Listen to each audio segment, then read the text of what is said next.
Bismillahirrahmanirrahim. Assalamualaikum warahmatullahi wabarakatuh. Salam sejahtera, salam reformasi buat semua penonton Terus Terang, di mana Terus Terang dibawakan khas dari studio Kita Budak Ampang. Seperti biasa, kita akan bawakan tetamu jemputan yang akan mengupas dan juga berkongsi pandangan berkenaan isu semasa dan juga politik. Dan bersama saya tidak lain tidak bukan yang akan mewakili sudut pandangan masyarakat, iaitu Datuk Hans Isaac. Sihat Datuk Sihat, terima kasih. Alhamdulillah. Baik, seperti biasa kita akan bawakan tetamu jemputan yang mana pada kali ini, untuk episod kali ini, kita akan bawakan seorang yang merupakan yang berhormat Parlimen Setiawangsa, yang juga adalah insan yang bertanggungjawab membawa banyak ranting selepas episod bersejarah tahun lalu. Dan tetamu yang kita maksudkan pada kali ini ialah Yang Berhormat Nik Nazmi. Terima kasih. Sihat YB ya? Alhamdulillah. Alhamdulillah. Jadi pada permulaan episod Terus Terang, seperti biasa kita akan bawakan soalan-soalan yang mana kita akan minta Yang Berhormat Nik Nazmi untuk memberikan jawapan secara terus terang. Dan pastinya soalan pertama yang ingin saya ajukan pada episod kali ini ialah berita yang agak terbaru yang kita dengar di media baru-baru ini, yang mana Jawatankuasa Pendidikan Pakatan Harapan, yang mana YB sendiri terlibat di dalamnya, telah meminta Menteri Pendidikan dan dua timbalannya untuk meletakkan jawatan. Jadi dengan pelaksanaan yang kabur dan juga mendatangkan kerisauan, kegelisahan ibu bapa, apakah pada pandangan YB dari aspek pendidikan di Malaysia ni, adakah bakal melalui episod yang menggusarkan? Silakan YB. Terima kasih. Kita sedia maklum bahawa pendidikan ni satu aspek yang sangat penting. Dan kita lihat berikutan wabak COVID yang dialami bukan hanya di Malaysia tetapi juga di seluruh dunia. Kita saksikan respon daripada pihak kerajaan ini sangat menyedihkan. Kita bandingkan kalau dulu kita ada seorang menteri pendidikan dan seorang menteri pendidikan tinggi pada zaman PH. Minta maaf, pada zaman PH kita ada hanya seorang menteri pendidikan. Seorang saja. Itu Dr. Mazli yang bertanggungjawab untuk pendidikan dan pendidikan tinggi. Tetapi hari ini kita ada menteri pendidikan tinggi dan juga menteri pendidikan. Dua orang. Menteri pendidikan sendiri ada dua timbalan. Maknanya dia dah banyak orang kata yang makan gaji lah untuk menguruskan masalah pendidikan. Kita faham memang wabak COVID ini tidak dijangka. Tetapi kalau kali pertama PKP itu kita boleh bagi alasan. Tetapi selepas sekolah buka, kemudian ditutup semula, kemudian dibuka semula, dan hari ini kita lihat banyak kluster sekolah dan sebagainya, sepatutnya ada satu plan yang jelas supaya ibu bapa tahu apa yang mereka boleh harapkan. Pelajar juga boleh tahu apa yang mereka boleh harapkan daripada pihak kerajaan. Sebab kita maklum, tahun lepas bila dibuat PDPR di pembelajaran di rumah, kita sedia maklum bahawa ramai keluarga-keluarga yang ada di luar sana, tak payah cakap pasal Kelantan, Sabah, Sarawak, di PPR di kawasan Setiawangsa pun ramai yang tidak cukup gadget. Ataupun kalau ada gadget, tidak ada data untuk belajar di rumah secara berkesan. Jadi kalau seboleh-bolehnya kita nak elak belajar di rumah ini, kerana ia memberi kesan yang besar terhadap masa depan anak-anak. Jadi harapan kita ialah kerajaan kena ada satu plan yang jelas supaya ibu bapa dapat merancang dengan baik, dan kita dapat meminimalkan kluster-kluster pendidikan yang kita lihat ada pada hari ini. Okey, jadi kalau kita lihat situasi pada hari ini memang agak memberikan kegusaran lah kepada ibu bapa, yang mana bermulanya kita buka sekolah, kemudian ditukar pada PDPR, lepas tu dibuka balik jadi kalau kita lihat dari aspek sekarang ni lah, kalau kita nak relate juga yang mana baru-baru ini diumumkan juga selepas daripada Hari Raya Aidilfitri nanti, juga akan sistem pendidikan melalui proses PDPR juga. Jadi mungkin YB nak respon sedikit berkenaan kenapa selepas Aidilfitri pun akan melalui proses PDPR ini. Mungkin ada kegusaran dari segi bimbangan kluster di sekolah-sekolah. Dan saya juga faham perkara itu perlu diuruskan. Tetapi macam misalnya pernah disebut di dalam belanjawan tentang komputer riba untuk pelajar-pelajar yang jumlah yang sampai adalah sangat sedikit. Jadi itu yang kita cakap balik kepada perkara-perkara asas itu, yang mana masalah peranti, masalah data itu perlu kita atasi segera, sebab kita tidak mahu pelajar-pelajar yang ada pada hari ini menjadi generasi yang hilang. Sebab akhir sekali kita boleh bagi bantuan, bagi sumbangan dan sebagainya, tetapi pendidikanlah yang sepatutnya menjadi padang yang sama rata bagi pelajar-pelajar, tidak kira miskin atau kaya, untuk dapat masa depan yang lebih baik. Tetapi generasi COVID yang ada pada hari ini, mereka terjejas dengan sangat serius. Dan kegagalan kerajaan mengeruhkan lagi suasana tersebut. Mengeruhkan lagi. Saya nak tanya sikit. Ya, silakan. Masa sekarang, kalau diberi peluang, kalau katakan hari ini YB adalah Menteri Pendidikan, apakah dua benda yang YB akan laksanakan yang mungkin akan membaiki lebih keadaan kita? Something not easy, sebabnya masa COVID ni siapalah jangka kita akan ada dalam keadaan macam ni, dan kita harap pada masa kerajaan akan buat yang terbaik yang boleh untuk masyarakat. That's all we want, the best for the people, kan. Tapi kalau YB ada peluang, katakan, untuk berbincang dengan Menteri Pendidikan sekarang, cakap these are the two issues yang kita harus menukar atau diperbaiki, apakah dua benda-benda tu yang YB akan laksanakan? Satu, rasanya kita tak boleh putar jam ke belakang, yang mana the reality is masa depan pendidikan akan menjadi lebih digital. Tetapi hakikatnya kita juga faham bahawa pendidikan secara face to face ini akan menjadi realiti buat masa yang panjang. Cuma kalau boleh kita perbanyakkan elemen hybrid. Maksudnya pelajar mungkin beberapa hari kena pergi ke sekolah, mungkin ada masa mereka di rumah, mungkin wujud penggiliran. Sebab infrastruktur sekolah sangat kurang hari ini.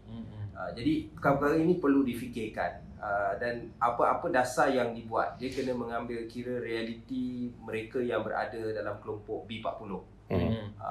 Dia tak boleh macam banyak misalnya yang dibuat PDPR tempoh hari, dia tidak melihat kepada realiti pelajar-pelajar yang ada. Jadi saya ada kes pelajar di PJ, mak bapa, anak 4 orang, 1 gadget saja. Jadi itu satu perkara yang sangat serius yang harus difikirkan, dan kerajaan kena pandang serius lah, sebab selagi mana masalah ini tidak diberi perhatian, maka kita akan terus menerus melihat perkara ini akan berulang. Dan pandemik ni kita tak tahu, sebab selepas ini pun kita doakan bila dah ada vaksin, semakin ramai ambil dan sebagainya, kadarnya akan menurun. Tetapi ia akan tetap ada dalam komuniti, dan mungkin akan ada mutation atau virus lain yang datang, dan akan ada pandemik lain. Jadi kita sepatutnya belajar dari dari apa yang kita lalui pada hari ini. Okey, jadi kalau melihat kepada apa yang mungkin YB akan buat adalah menghybridkan keadaan. Ada masa ke sekolah, ada masa kita akan guna gadget.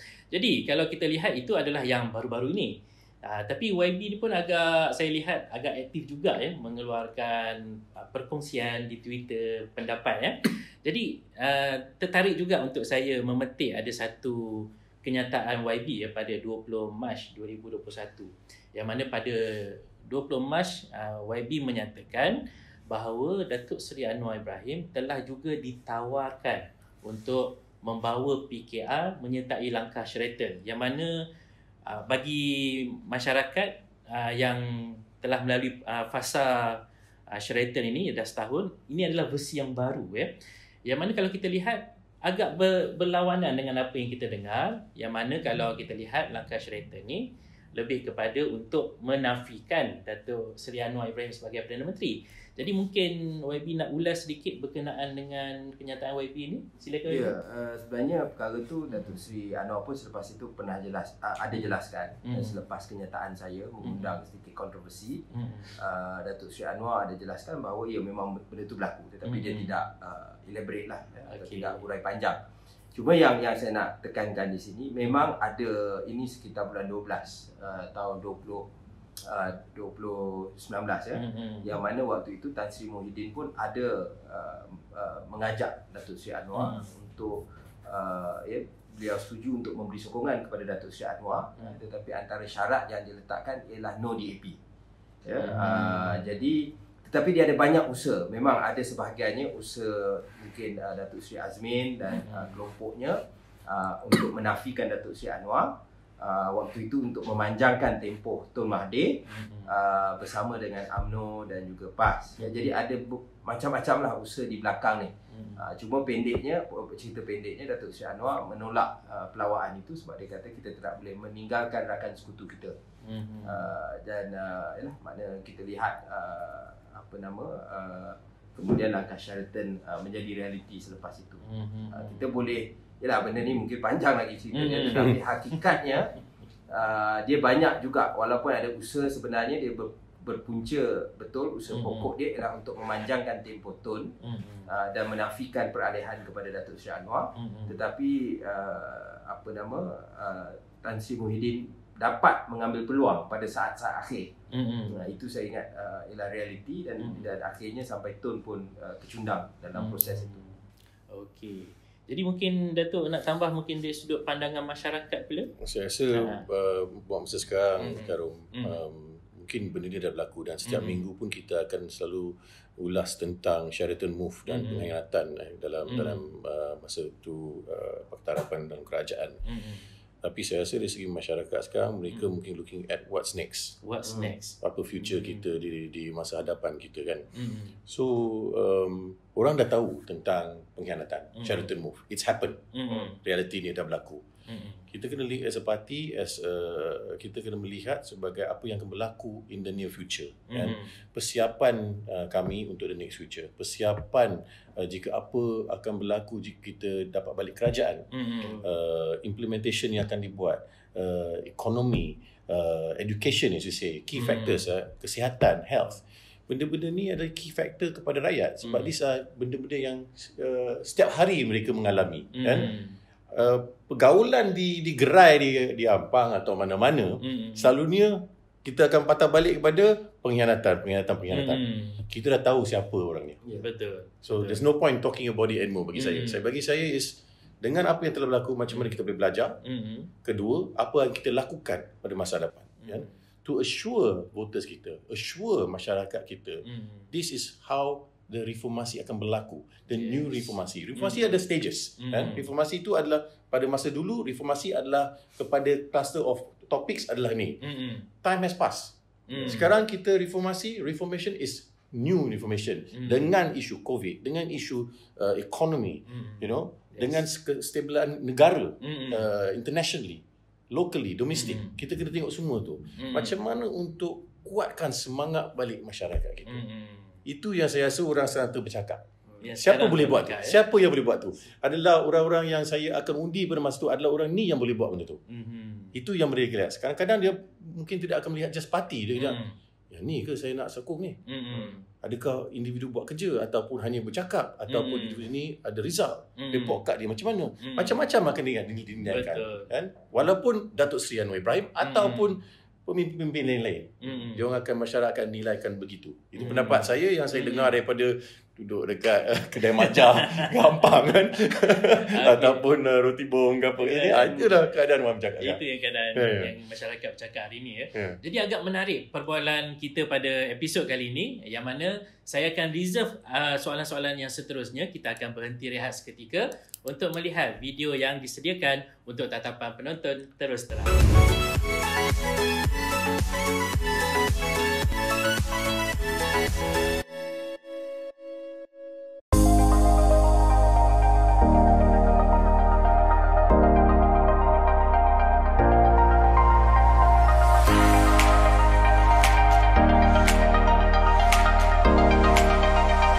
Kalau kami tak dapat berjumpa sebelum raya, kami dari tim dan semua orang di Ampang nak ucapkan selamat Hari Raya Aidilfitri.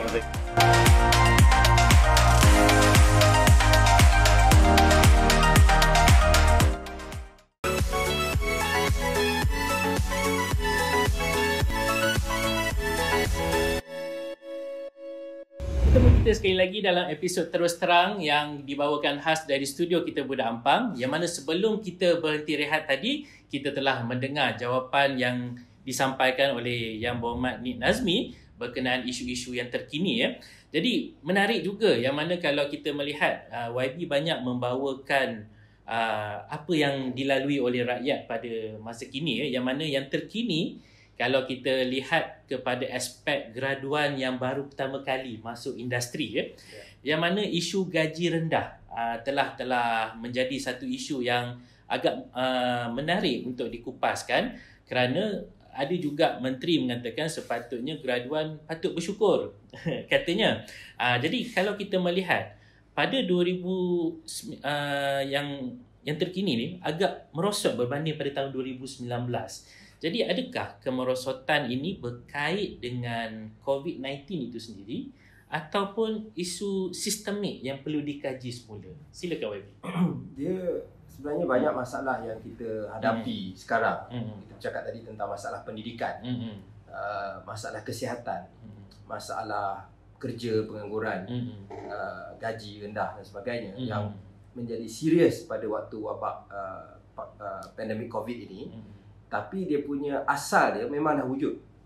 Bukan masalah ini bukan tiba-tiba ada COVID dia baru muncul. Cuma bila datang COVID dia punya menjadi lebih serius. Jadi itu saja beza dia. Saya ingatlah contoh terbaik, saya ada kerja di sebuah syarikat dulu tahun 2005. Kerja pertama saya. Balik ada ijazah undang-undang, first job gaji 1,008. Dan waktu tu saya diberitahu oleh senior ni gaji dah 10 tahun. Dan sampai sekarang kalau gaji graduan 1,008 ni bukan benda yang baru. Bukan benda yang lama. Benda ni masih berlaku sampai hari ini. Jadi ini menunjukkan kalau dulu 1,008 saya tak apalah, saya nasib baik pakai wira ayah saya, dia kadang-kadang dia tolong isi minyak. Tapi saya ada kawan daripada Felda, dia pakai public transport. Dia duduk rumah kakak dia pun kerja biasa, dia kena bayar sewa sekali dan sebagainya. Tengah bulan gaji habis. Itu tahun 2005. Itu 2005. Maknanya 16 tahun yang lepas. Ini hari ini bayangkan berapa kadar sewa pada hari ini. Harga minyak pada hari ini dengan ayam dah RM10 sekilo. Jadi kita boleh bandingkan kualiti kehidupan graduan pada hari ini dan masa lepas. Kita sering diceritakan, bayangkan pergi sekolah dulu banyaklah orang datang promote, orang universiti datang dan sebagainya, bagi galakan. Dia kata datang masuk universiti dapat masa depan yang lebih baik. Kalau kita pergi universiti ambil PTPTN, PTPTN tengok-tengok keluar tak dapat kerja sebagai graduan. Kadang-kadang nak hidup bawa Grab, kerja di 7-Eleven. Tapi kalau nak bawa Grab, baik dia jadi macam kawan dia yang tak pergi universiti. Tak ada kena bayar pun hutang PTPTN. Jadi sebab itu masalah ini satu masalah yang serius, yang saya rasa dan saya setuju dengan Datuk Hans tadi, bahawa ini perkara yang sesiapa pun parti yang nak bertanding dalam pilihan yang akan datang kena fokus kepada isu ni. Saya ingat, saya setuju kalau isu khianat dan sebagainya itu dah we move on. Tetapi dia nak tengok apa yang kita boleh selesaikan soal periuk nasib dia. Dan ini satu perkara yang betul penting, yang mana isu pekerjaan ini sangat-sangat serius. Dan yang kita berhadapan dengan tentangan yang hebat. Saya ingat waktu Pakatan Harapan kita nak naikkan gaji minima RM50 saja di bandar. 58 kawasan bandar daripada RM1,150 kepada RM1,200. Tentangan daripada majikan ni cukup kuat. Itu baru nak naik RM50. Baru RM50. Kajian daripada Bank Negara tahun 2016 kata untuk hidup dengan selesa, bukan selesa, dapat penuhi kadar minimum di bandaraya KL ialah pada tahun 2016 ialah RM2,700.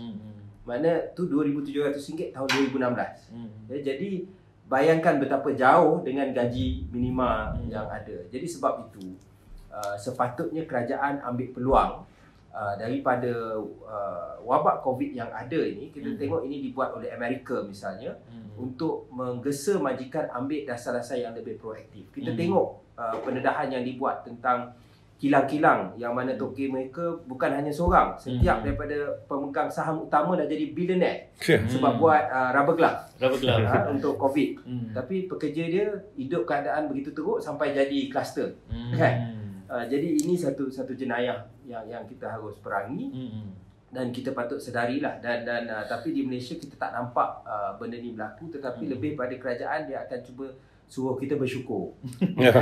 yang enough is enough lah. YB, saya selalu memikir begini okey, YB selalu baru sebut tadi kan, kalau nak naikkan RM50 pun bantahan daripada corporate sector atau segalanya memang cukup kuat pada masa tu ya. Tapi struktur yang ataupun program yang dilaksanakan oleh kementerian at that time of parliament adalah kenapa tidak daripada syarikat-syarikat yang mengambil multi-billion dollar companies, mereka ada tahap untuk membayar pekerja mereka tahap lebih yang dikatakan oleh kerajaan, maybe minimum wage dia adalah 1,800, 1,800 atau 2,000. Yang pergi kepada mid range tu mungkin kurang sikit. So mengikut syarikat-syarikat dan income revenue setiap tahun daripada audit mereka, itu berdasarkan kepada apa mereka akan bayar pekerja-pekerja mereka. So kita ada syarikat yang tak mampu, kedai mamak tak mampulah, dia income dia mungkin macam ni saja. So kita boleh bayar macam ni je. Dan itulah 1,200, 1,200 ya. Tetapi kalau kita dapat syarikat-syarikat yang half a billion atau 1 billion atau multiple billions, kenapa syarikat-syarikat tu tidak nilaikan pekerja-pekerja masyarakat Malaysia dengan gaji seperti itu? Sebab they are making profitable business, as you say tadi, YB. Yang make money billionaire, millionaire jadi billionaire, billionaire jadi multi-billionaire. Tapi rakyat dekat belakang 1,200. Nak bayar gaji minyak tak boleh. Nak beli ayam pun fikir setengah. Kan? So bagi saya rasa struktur tu harus diterima. And yes, selalunya kalau kita nak meningkatkan taraf kehidupan masyarakat, this level of corporate sector akan bising. Standard SOP. Sebab kenapa? Mereka nak look at their share market, dia nak look at what their revenues are, dia nak make sure they are profitable, di mana CEOs dan board director mereka boleh dapat gaji yang lebih dan bonus yang lebih. Tapi secara keseluruhan, rakyat yang layman ni, laywoman ni, dia ada one suffering. So mungkin benda ni it has to be implemented bukan secara kasar ataupun but it has to be taken seriously bagi masyarakat. Dia kata you nilaikan value, as you say. Kalau anak saya, saya belum ada anak lagi, anak buah dia ya, tapi kalau saya nak hantar anak buah saya pergi universiti, mungkin kita akan spend 300,000, 200,000, kita tak tahulah, whatever depends on qualification dia nak kan. Apa tak saya bagi anak buah saya tu duit itu untuk pergi berniaga. Terus tak habis sekolah lah, universiti, habis high school terus. Sebab wang tu boleh digunakan untuk duit social media, online business. Mereka boleh bangunkan diri mereka dan boleh become a multi-millionaire at 26. Ramai anak muda kita sekarang pakai social media untuk generate income, cari rezeki, dan they are well off. So you nak bandingkan execute spend, you say education macam ni, cikgu dapat gaji macam ni je. So adakah quality orang cikgu ni nak put effort 100% sebab gaji dia begini? Disekat dengan gaji, you know. You want qualified teachers to educate kita punya youth. So it's an ecosystem yang kita bina, dan bina daripada the corporate sector. Corporate sector mungkin tak akan suka apa saya cakap ni sekarang kan. Itu realitinya kan. Tetapi this is the ecosystem. You start from the top, the bottom will benefit. That is how we generate the government, the country to make it a better environment untuk rakyat kita. Okey, memang agak menarik ya topik perbualan kita pada kali ini, yang mana kalau kita lihat berbalik juga seperti apa yang Datuk Hans katakan pada awal episod ini tadi, yang mana perlu ada proses move on, yang mana itulah yang pentingnya, siapa yang nak bawa, dan siapa yang nak bawa tu pula kena reform semua perkara ini, sebab semua ni berkait antara satu sama lain, daripada pendidikan kepada ekonomi. Tapi untuk soalan yang seterusnya, saya tertarik juga nak bawa kepada pencapaian, yang mana yang ini juga disebut oleh Datuk Seri Saifuddin Nasution pada episod yang lepas, yang mana berlaku pertambahan ahli dan juga ranting sejak daripada tahun ni lah kita dapat lihat ya. Yang mana kalau kita lihat dari segi keanggotaan dah cecah kelab jutawan kalau menurut kata Datuk Seri Saifuddin, yang mana sebanyak 1,429 ahli baru dan juga 1108 ranting telah berjaya dibentuk sehingga ke hari ini. Jadi melihat kepada angka ini, adakah ini bermakna perlu ditambah ranting lagi untuk supaya apabila ranting ini diwujudkan dengan lebih banyak akan memberikan kelebihan, especially untuk menghadapi PRU yang akan datang. Silakan Wabi. Ya, sekarang bilangan anggota the latest saya tidak ada lah. Betul tu yang waktu Datuk Seri Saifuddin datang. Ranting yang saya pasti dah lebih 1,800 ranting. Oh, 1,800 yang terkini latest dan hampir 2,000 ranting lah. Jadi kepentingan dia sebab selama ni banyak terutama macam kita lihat di Lembah Kelang kita punya bilangan anggota di cabang ni dah 3,000 ke atas, kadang-kadang 10,000, lebih 10,000 pun ada anggota cabang. Jadi kalau kita tidak ada bilangan sebelum ini, maknanya dia terus jadi anggota cabang. Anggota cabang. Jadi dia dalam bilangan yang terlalu besar. Macam saya daripada Setiawangsa, kita biasalah dengan istilah askar. Datuk Hans pun keluarga askar juga kan.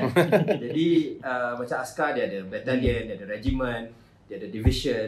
Jadi ranting ini satu unit yang paling asas. Kita lihat 20 anggota minima dan kita minta 10 itu alamat di kawasan cabang itu, bukan ranting, tapi cabang itu. Tujuan dia tu supaya dia menjadi jentera kita di peringkat akar umbi.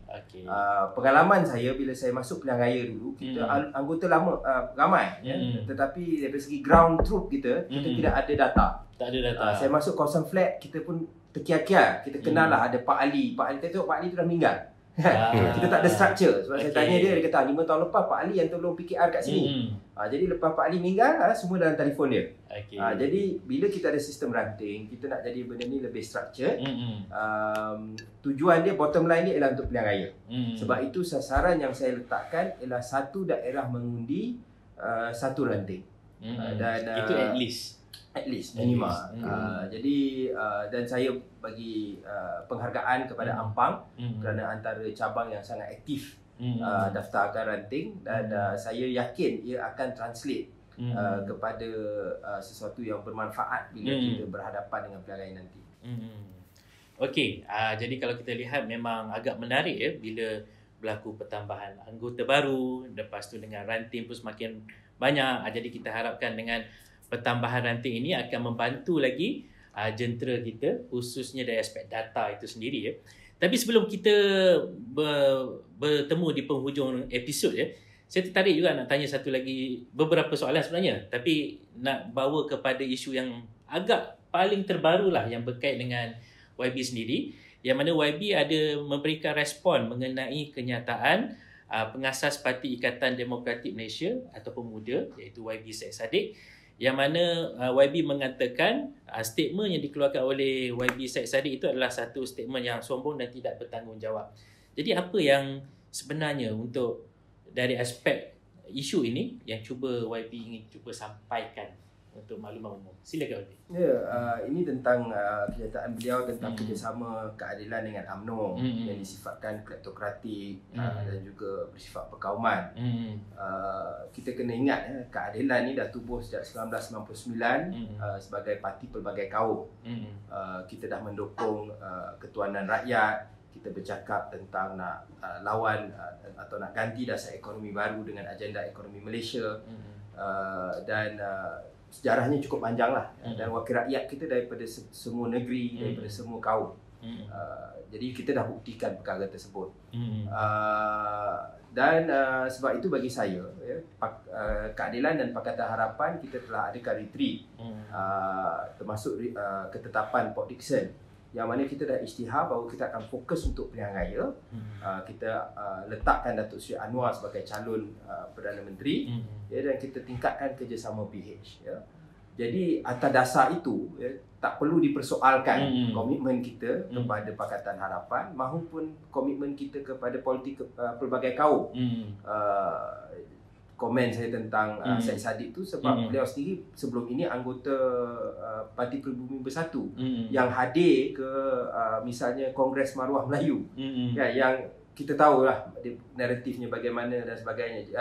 Jadi sebab itu kita saya bukan nak memanjangkan kontroversi itu, tetapi saya rasa perlu diingatkan bahawa keadilan kita fokus kepada Pakatan Harapan dan kita fokus kepada politik pelbagai kaum. Ya, itu yang kita bagikan komitmen kita dan juga kepada isu-isu rakyat yang kita ada bincang sebentar tadi. So lebih kepada peringatan sahajalah ya. Okey YB, ini mungkin soalan yang agak general sahaja. Jadi kalau kita dapat lihat akhir-akhir ini ya, banyak bishop politik telah mula masuk kawasan Parlimen Setiawangsa dengan mengadakan program dan juga aktiviti. Seolah-olah memberikan gambaran mereka juga akan menyasarkan untuk bertanding di Parlimen Setiawangsa. Dan kalau melihat kepada statement sebelum ni daripada YB pun meletakkan fokus lebih pada Setiawangsa untuk PRU kali ini. Jadi ini lebih kepada simple question. Bagaimana kesediaan YB serta respon rakyat ataupun penduduk di Setiawangsa semenjak YB berkhidmat sebagai yang berhormat di sana? Silakan. Alhamdulillah. Bagi saya sebarang kalau banyak orang berminat dengan Setiawangsa, bermaksud rakyat Setiawangsa akan dapat manfaat. Itu cara saya lihatlah. Dan dia satu peringatan untuk saya terus bekerja kuat dan tidak relax di Setiawangsa. Setiawangsa bukan kerusi yang mudah. UMNO tidak pernah kalah di Setiawangsa sehingga 2018. Jadi bila saya pergi ke sana dahulu, ia dilihat sebagai satu kerusi kubu UMNO kerana ia mempunyai undi askar yang ramai. Tetapi ialah alhamdulillah kita dapat menang dengan sokongan yang baik daripada rakyat ketika itu. Jadi bagi saya tidak berhasrat nak pindah ke mana-mana. Banyak orang buat macam-macam cerita, tetapi saya dah declare keputusan akhir ialah keputusan Presiden dan kepimpinan, tetapi saya minat hanya nak bertanding di Parlimen Setiawangsa. Sebab ya, bagi saya penting untuk kita hold on kepada kerusi-kerusi Setiawangsa kalau kita nak untuk mencabar di Putrajaya. Sebab ini kerusi-kerusi yang challenging bagi parti sebelum inilah. Jadi bagi saya lihat penduduk Setiawangsa, mereka memberi respon yang positif. Orang di Setiawangsa pun pelbagai, dia majmuk, multiracial. Ada orang toke-toke syarikat yang paling kaya, kalau bercakap tentang multi-billionaire ada di Setiawangsa. Bercakap tentang orang yang tak ada duit yang cukup untuk makan pun ada di Setiawangsa. Kan, jadi dia memang satu kawasan yang pelbagai. Jadi saya berikan tumpuan kepada semua di kalangan mereka untuk menjadi suara insya-Allah kepada penduduk Setiawangsa. Baik. Okey, jadi kalau kita melihat kepada kenyataan tadi, nampaknya YB pun agak sudah bersedia ya, dengan persiapan untuk melakukan yang terbaik lagi untuk masyarakat di Setiawangsa. Dan memandangkan kita berada di penghujung siaran untuk episod kali ini, sebenarnya ada banyak lagi soalan, tapi mungkin kita hadkan untuk kali ini dan kita mungkin jemput sekali lagi YB untuk pada masa akan datang. Jadi terima kasih daripada pihak studio kita Budak Ampang atas kesudian YB Nik Nazmi untuk bersama kita dalam episod kali ini. Seperti biasa, teruskan menonton Terus Terang di saluran media sosial kita Budak Ampang yang bersiaran setiap Jumaat pada jam 10 malam sepenuh Ramadan. Dan pastikan selepas anda menonton, klik juga pada butang subscribe supaya selepas ini lebih banyak lagi informasi menarik daripada kita Budak Ampang dapat disampaikan kepada umum. Itu saja daripada studio kita Budak Ampang pada kali ini. Dari studio kita Budak Ampang, kita akan pastikan anda berterus terang. Wabillahi taufiq wal hidayah. Wassalamualaikum warahmatullahi wabarakatuh.